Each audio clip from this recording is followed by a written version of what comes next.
Welcome back to another upcoming sneakers releases video, and in today's video it's all about December. But before jumping into December, I do want to give a special mention to the sneaker coming out on November the 15th, and that is this Air Jordan 1 Low Light Chocolate.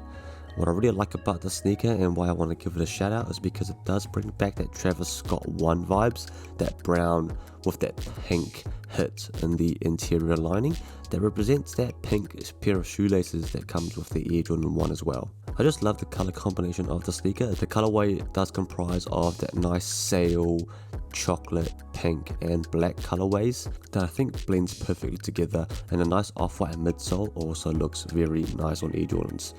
So this is a sneaker I will be keen to cop, so fingers crossed you cop as well. Best of luck to you. Alright, moving on to December now, and on December the 1st, we do have this Air Jordan 1 Element Gore-Tex in the light bone colorway releasing for $200, which is slightly more than the usual $180 price point, and I believe it's mainly because of the Gore-Tex material. Now obviously the Gore-Tex material does provide the sneaker with a lot more of that water resistance. Some of the sneaker pictures here evidence that water resistant. Personally, I feel like leather is still a clean look and a nicer material, but it's nice to get a few differences in these Air Jordan 1s. I personally really like the colorway of this. The light bone never goes wrong on a pair of sneakers, and with that light bone, the colorway is also this sail, college grey and black. Now the college grey looks more pink in the pictures than grey, but I think in real life it might be slightly different. I'm a huge fan of Air Jordan 1, so I will be personally looking to cop this pair, and I feel like the colorway is clean enough. The tongue is also quite special. It has a bit more extra scripted writing than usual, so there's a point of difference there. And also the outsole, which is not as important personally, but it is quite cool with that, you know, splash smudge look, just to add another point of difference to the sneaker to justify the extra $20. Moving right along to December 13th, we have this Adidas Yeezy slide in the Ochre colorway, currently expected to retail for about $60, and the official colorway is Ochre. Personally, I'm not a huge fan of the slides nor the colorway of the slides, but nonetheless I do think it will sell out because of the price point, and you know, with Christmas coming around, it'll be the perfect gift for anyone who loves the Yeezys. And I think resale for these will be not a huge amount because it's a low price point, but it might give you a good margin on top of it. Cool, moving right along, on December the 14th, which is the following day, we have this Nike Overbreak SP in two colorways, both retailing for $140. The first colorway is in this Armory navy, and the sneaker is quite funky. The midsole and the outsole is in this very foam-like, cloud-like structure, and it's in this sail off-white colorway.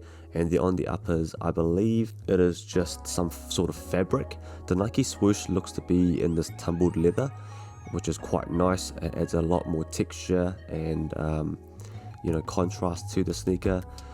I'm not sure how comfortable these will feel. I do feel like these are a bit more of a casual sneaker as opposed to a, you know, Nike performance sneaker. So, you know, can't comment on the comfortability. It does look very comfortable, like a Boost, Adidas Boost outsole. And the second colorway is called the Hot Curry, and obviously it is a lot more brown and orangey. The swoosh is in this tumbled leather again, but in black. I feel like this colorway is a lot cleaner and adds a little bit more of that spark. So it'll be interesting to see what these are like in hand, and if I get the opportunity to try them on feet before buying it, I might be more inclined if it's very comfortable. The colorways aren't my cup of tea. I'll probably struggle to wear this on a daily basis, but nonetheless still an interesting shoe, and I'll be keeping my eye out for the sneaker.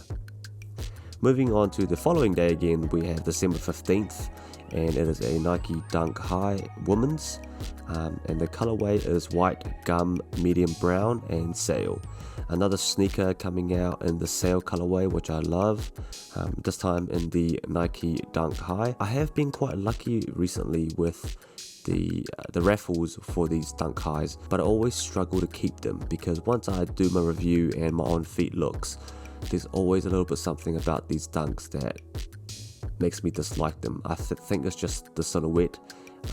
They're a lot more bulkier than an Air Jordan 1, so I think I'm just used to the Air Jordan 1 look and not these. But nonetheless, these are still clean sneakers. They're still a clean colorway. That gum brown sole will probably be quite popular with everyone, and obviously because it's a dunk, it will probably sell out. Cool. Jumping all the way to December the 30th, we have this Air Jordan 1 in the band colorway, or the Bred colorway, but it's in this patent leather material. So it's the Air Jordan 1 OG high, Bred patent, expected to release for about $170. Now I know a lot of people will probably dislike the sneaker because of that patent material, but then again, because of the Bred colorway, it might bring them to at least, you know, being neutral to the sneaker as opposed to completely disliking it. So it's kind of that love-hate relationship, I believe. I think there's a lot of hype behind the sneaker because of the colorway, so it'll be interesting to see what happens when more, you know, reviews come out and people start to see these in hand, if they are really not as good as they look in pictures. I think they look awesome and beautiful in pictures, and no doubt personally I'll try to grab these, and hopefully I can get my first Bred colorway in the Air Jordan 1. So obviously, you know, features of the sneaker is the paneling, and the colorway is, you know, synonymous to the Air Jordan 1 band or Bred, but in patent and that shiny colorway, so it makes it a little bit harder to wear with clothing. But other than that, it's a pretty self-explanatory shoe. So good luck if you're trying to get this shoe. I will try to, but probably will fail. But yeah, I'll give it a crack either way, because, you know, you never win until you try, right?